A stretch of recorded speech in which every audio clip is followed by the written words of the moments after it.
Barsisa is a pious religious man who prays to Allah days and night and was known as a great worshipper of Allah. One day, three brothers wanted to go for jihad but were worried about who will take care of their sister. Suddenly, Barsisa came to their mind as the right person who could look after their sister. At first, Barsisa will refuse, but then Shaitan whispered to him, "The brother have good intention to go for jihad. Why don't you take care for their sister for the sake of Allah?" Then he agreed. Barsisa cooked and sent food to the sister's house.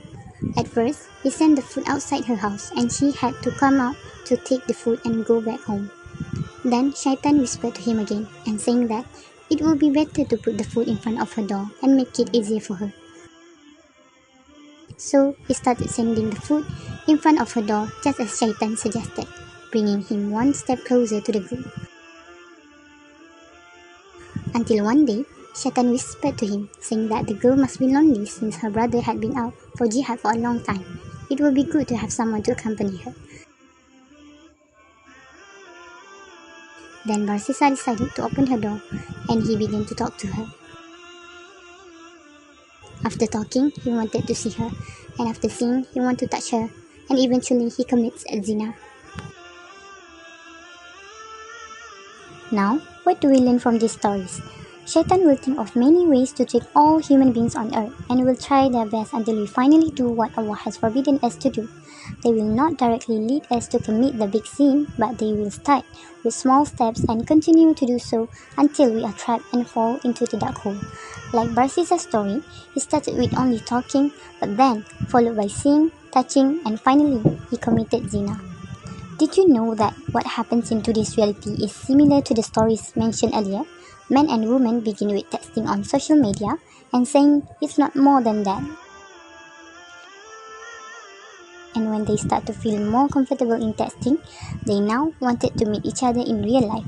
And after talking and seeing each other, they will start to want something more than that, which will eventually lead to committing zina.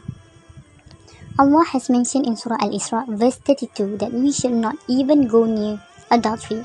Notice how Allah says, don't come close instead of don't commit zina.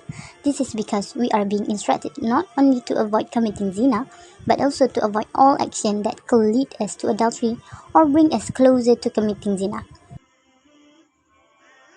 Remember that Shaitan will never ask you directly to disobey Allah, leave your salah, or remove your hijab, but they will try to make you take one step at a time, bringing you closer to committing sins before you even realize it. So, let's stop doing something that could lead you closer to zina, such as texting with someone of the opposite gender, socializing freely, or meeting in private without proper intention, watching inappropriate scene, as this action can lead you closer to things that Allah forbids.